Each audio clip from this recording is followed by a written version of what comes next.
Hola, ¿qué tal? Soy Ricardo Gómez Hernández. El día de hoy se hablará sobre los elementos propios a la audiencia constitucional como parte del proceso del juicio de amparo indirecto. Se aplicará en qué consiste este tipo de audiencia, su petición, su desarrollo y sus etapas. Audiencia Constitucional de México. Es considerada la etapa más importante del juicio de garantías. Es en esta etapa del juicio donde se desarrollan y concentran los actos procesales que más tienen influencia en cualquier juicio de amparo. Estos actos en la recepción de pruebas, la rendición de alegatos y en su caso el pedimento del Ministerio Público Federal e incluso se dicta la sentencia que pondrá fin a la demanda. La audiencia constitucional puede definirse como un acto jurídico de naturaleza procesal donde la autoridad competente da fe de las actuaciones en lo referente al juicio y se ofrecen, admiten y desahogan las pruebas presentadas por cada parte. Conforme a la regla general prevista en el artículo 147 de la ley de la materia, en el auto o acuerdo en que se ordena admitir la demanda de amparo, debe señalarse el día y la hora para que tenga lugar la audiencia constitucional, a más tardar dentro del término de 30 días.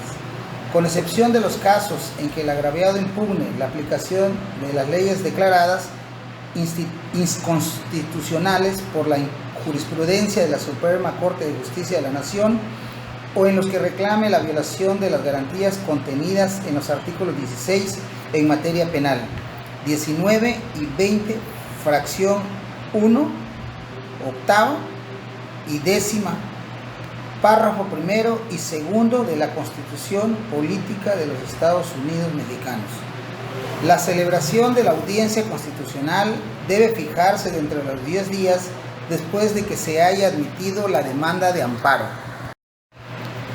La Suprema Corte de Justicia ha establecido que esta garantía solo es exigible cuando el acto de autoridad que cause perjuicio al gobernado es de privación de los bienes jurídicos consistentes en la vida, la libertad, la propiedad, posesiones o derechos, de modo que si no se trata de un acto de tal naturaleza, esto es privativo. Dicha garantía puede concederse con posterioridad o a su emisión. Desarrollo. En cuanto al desarrollo de la audiencia constitucional, el artículo 155 señala que una vez abierta se procederá a recibir en orden las pruebas previamente exhibidas o expuestas por las partes o las que en ese momento se ofrezcan. Después se pasa al periodo de alegatos para luego recibir, si es necesario, el pedimento del representante social federal y termina con la resolución constitucional correspondiente, donde el juez decide si concede o niega el amparo al quejoso, o bien si sobresee el juicio por existir una causal de imprudencia.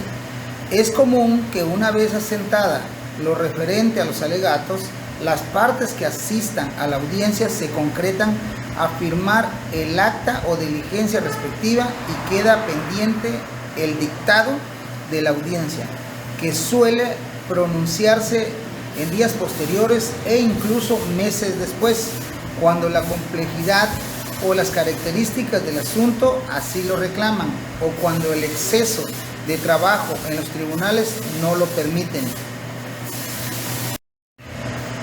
El juez, haciendo uso de sus conocimientos, analizará el escrito de demanda, el informe de la autoridad responsable y las pruebas desahogadas por las partes en el juicio, para concluir con una sentencia definitiva, en donde decidirá si el quejoso podrá ser amparado por el medio de control constitucional y, en su caso, señala contra qué actos específicos y contra qué autoridad surtirán los efectos de amparo. Etapas. Del artículo 155 de la Ley de Amparos se colige que la audiencia constitucional En los juicios de amparo indirecto consta de 3 etapas, a saber: 1. Las pruebas. 2. La de alegatos. 3. La de sentencia. A. Periodo probatorio. En esta etapa, las partes pueden ofrecer y rendir las pruebas que estimen necesarias para apoyar su dicho, siendo admisible, según lo dispuesto por el artículo 150 de la Ley de Amparo, toda clase de pruebas, excepto la confesión y las que fueren contrarias a la moral y al derecho. Cabe señalar que si bien, por regla general, las pruebas deben ofrecerse y rendirse en la propia audiencia, existen casos en que pueden ofrecerse con anterioridad a esta. Así, por ejemplo, en el caso de la prueba documental, esta puede ofrecerse desde el escrito de demanda hasta el momento de la celebración de la audiencia, pero si la prueba consiste en copias o documentos que obren en poder de las autoridades o funcionarios, el quejoso tiene la obligación de pedirlos con antelación para que puedan ser presentados en la fecha de la audiencia constitucional. Por su parte, las pruebas testimoniales, pericial y de inspección ocular, toda vez que por su naturaleza requieren de preparación, deben de ser enunciadas 5 días hábiles antes de lo señalado para la celebración de la audiencia constitucional, sin contar el del ofrecimiento ni el señalado para la propia audiencia. B.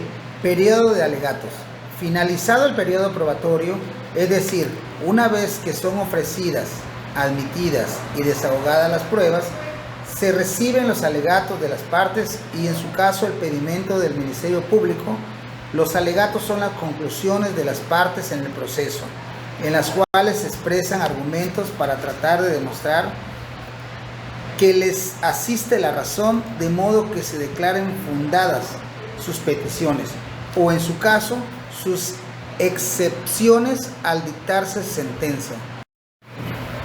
Por regla general, los alegatos se presentan por escrito, pero cuando se trata de actos que importen peligro de privación de la vida, ataques a la libertad personal, deportación, destierro o alguno de los actos prohibidos por el artículo 22 de la Constitución Federal, el quejoso puede alegar verbalmente y solicitar que en estos autos se asiente un extracto de sus alegaciones, mientras que en cualquier otro supuesto pueden también formularse verbalmente, pero sin la posibilidad de que lo manifestado se asiente en autos.